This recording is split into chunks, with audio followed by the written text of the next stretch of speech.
Welcome to Christian Kids Content Unpacked. This message presents the hand prayer, a simple mnemonic device meant to teach children how to pray. While appearing helpful, we're dissecting how this message trivializes real spiritual needs and psychologically minimizes the importance of the child's own self. Good morning. How is everyone today? Well, summer's coming to a close, and guess what's going to happen? School. Are you excited? Tomorrow? Are y'all excited? Okay, well, you got all your stuff together, like book bags. You did. New book bags. Wow. But today I want to talk to you about something that you take with you to school that you can't really see. What's something that you could take to school that you can't really, it's not physical, you can't see it? Air, that's true.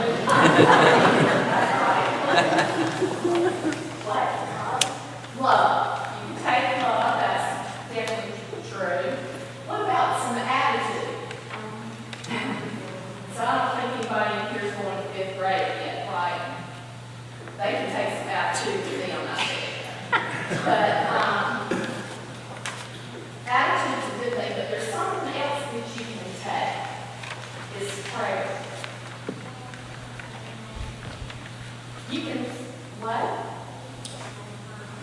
You can come on, but when you take prayer, you can pray to God any time during the day. You can say, God, thank you for this food, or thank you for my friends. You can pray any time, but sometimes it's hard to think about things to pray about. Don't you think? It's hard for me sometimes. And so I'm going to show you something, okay? I want everybody to put your hands up like this. Okay. So, your thumb is closest to you, right? Okay. And your thumb is closest to you. And so, your thumb represents people that are very dear to you. The message acknowledges that prayer is difficult, then instantly replaces genuine, complex spiritual struggle with a 5-point checklist. Common sense understands that genuine spiritual or emotional difficulty requires deep thought, counseling, or meditation, not a simple external trick to make the process easy. Cognitive psychology notes that when a complex problem is reduced to a simplistic solution, it often discourages the genuine critical engagement needed for cognitive or spiritual growth. Mystical traditions emphasize that the difficulty in prayer is actually the beginning of the spiritual journey, requiring discipline and contemplation, which is actively bypassed here. It trains children to view prayer as a performative task to be completed, a checklist, rather than a deep, honest engagement with complex personal or ethical issues. Ask yourself, does God truly need a simple 5-step prompt to be involved in your life? Does this tool deepen or simplify your thinking? Very close to you. Like who? Your parents, your family, your friends, your sisters, your cats, okay? Whatever. So that represents things that are close to you. So you pray for those things, okay? Now the next finger is your pointer finger. It points to things. So those are people that are going to point you in the right direction in your life. Like who? Your teacher. Your teachers, your parents, and you want to pray for them. You can pray for them again in the second blessing. Your parents, your teachers, your minister, your Sunday school teachers. Okay? All right, so that's your pointer finger. The next finger is your tallest finger.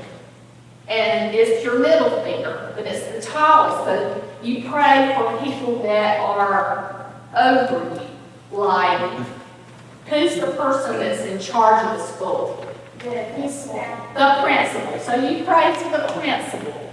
For us, we may pray for our mayor or the governor or the president. The lesson instructs children to pray for powerful, self-sufficient figures, principal, president, mayor, but directs the prayer for weakness and poverty only to the weakest finger, the ring finger.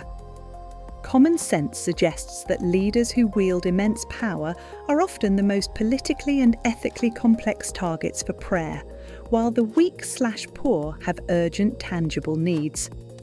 This structure frames the powerful as needing only passive support, prayer for their status, while the marginalized are relegated to the weakest position, reinforcing existing social hierarchies.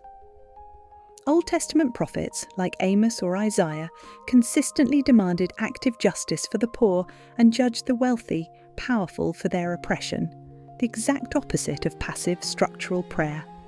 It minimizes the urgency of social need and injustice. It teaches children to accept the existing power structure while passively praying for the poor, rather than being moved to active, challenging ethical engagement.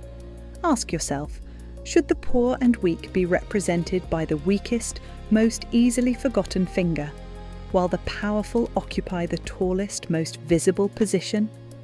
So it's people that are over you, okay? Now, you may in school pray for the maintenance people because they take care of you too, don't they? Well, the next finger is your ring finger, this finger. And did you know that this finger is the weakest finger on your hand? Did you know that? Yeah. You did? Okay. Okay, well, it is the weakest finger. And so you pray for people that are weak and need your help. Okay? People that are not maybe as, they have less than you do. So you pray for them. And then the last finger is your pinky finger, the smallest. So who do you think that represents? Yes, you. So you pray for you. You pray that you'll be a better person, that you will do the right things, and all that sort of thing. The mnemonic device places the child's own needs and self at the smallest and final position in the hierarchy, implicitly teaching that the self is the least important focus of spiritual life. Common sense dictates that a child must establish self-care and mental, emotional stability before they can effectively care for others, family, leaders, the weak. Psychology emphasizes that healthy ego development and self-worth are crucial. Conditioning children to prioritize their own needs last can lead to burnout, poor boundaries, and a suppression of necessary self-advocacy. The ethical command, love your neighbour as yourself, makes the self the necessary baseline for ethical action. This mnemonic reverses the principle, demanding the neighbour be prioritized before the self. It subtly programs the child to view their own needs as secondary, fostering an identity built on self-neglect and external performance, which is highly detrimental to long-term mental health. Ask yourself, should a child's needs be less important than the needs of the principal or the governor? Why must the self always come last? Okay, is that good? So can you remember that when you go to school? All right.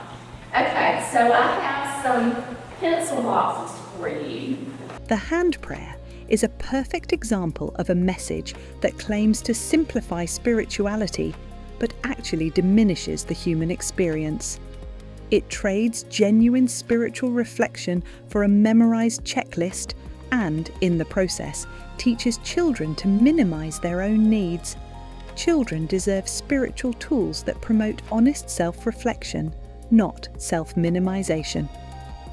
If you're ready to unpack these subtle psychological programs, please subscribe. Thank you for watching.